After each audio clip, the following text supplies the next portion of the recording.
Hello, children, good morning.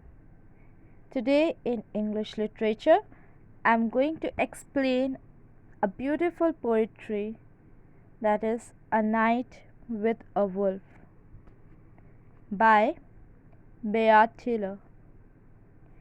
He was an American writer.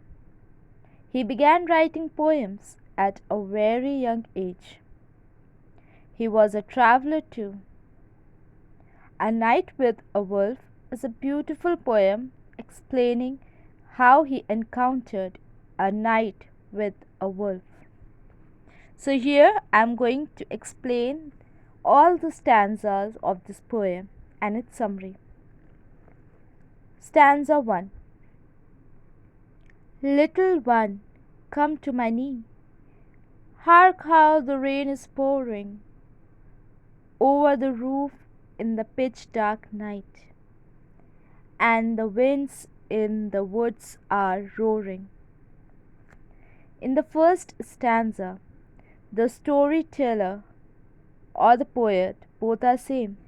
So the storyteller just begin the attention to the heavy rain outside. It was a windy night and it was raining.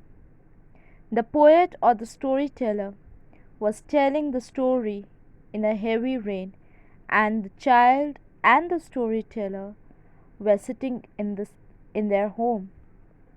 So during the same situation, the storyteller is explaining how he had encountered this kind of situation before. The next paragraph. Hush, my darling, and listen. Then pay for the story with kisses. Father was lost in the pitch black night, in just such a storm as this is. Now the storyteller was trying to tell one story and how he encountered about the experience in the same bad weather condition.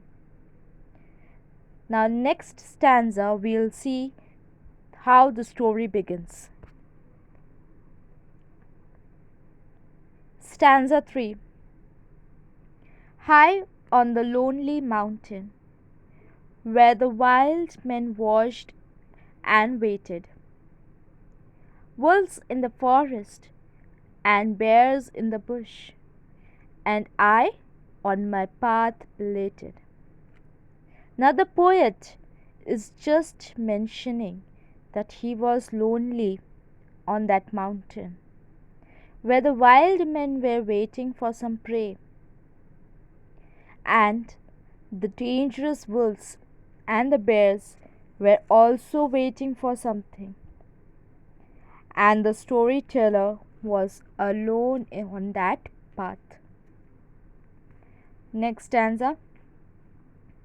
The rain and the night together came down, and the wind came after, bending the props of the pine tree roof and snapping many a rafter. Now the storyteller was late, and he was trapped in the forest, and it was raining heavy, and the forest was really a horrifying place. The rain and the night together came down, and the wind came after rain, and the night were horrifying. In addition with the heavy rain, wind was also there, and because of the wind there was one bended pine tree. Now what happened? The bended pine tree was like a roof for the poet. The poet crept inside that roof of the pine tree to get some shelter. The next paragraph. I crept along in the darkness, stunned and bruised and blinded.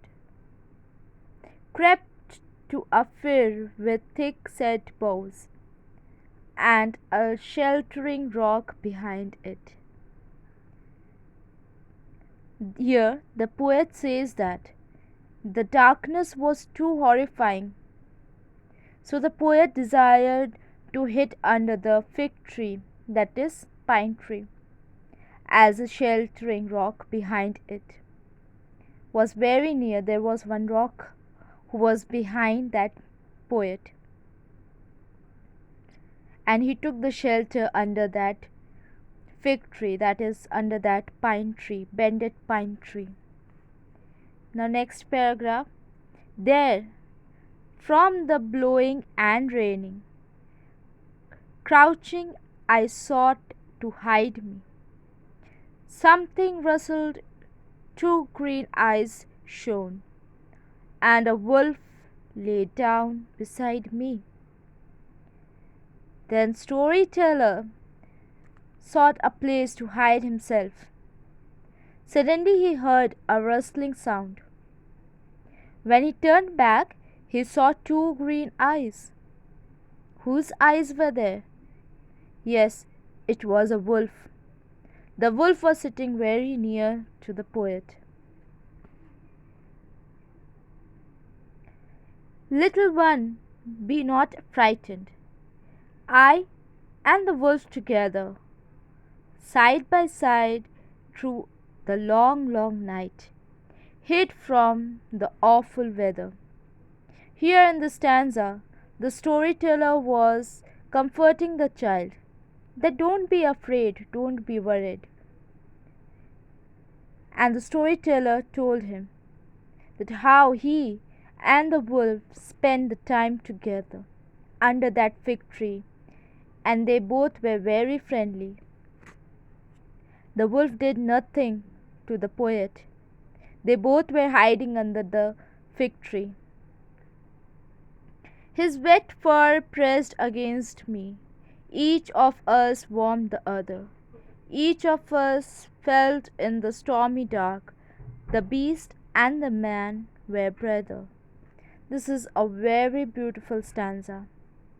In such kind of situation, the poet and the wolf both are taking shelter in the place. And there were mutual understanding between them, between the man and the beast. And they both were like brother, comforting each other, giving warmth to each other.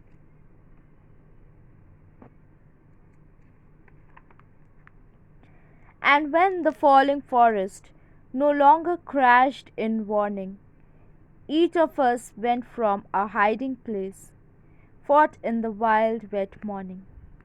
Now, in this ninth stanza, because of the horrifying dark night, the storyteller and the wolf were quiet and they were taking shelter. Suddenly, they heard no sound outside. That means the rain had stopped, so they both went out from their hiding place. It was a wild, wet morning. Darling, kiss me in payment. Hark, how the wind is roaring. Father's house is a better place when the stormy rain is pouring. Now, in this stanza, the poet is telling his child that don't worry, this rain is over. Even though the wind is roaring, we are in a better place. You are now in your father's house. So don't be afraid of this dark, windy night. And the poem ends over here. This is a beautiful poem of a man and a beast. How they both became friends. How they both had a mutual understanding. I hope this poem is clear. Thank you.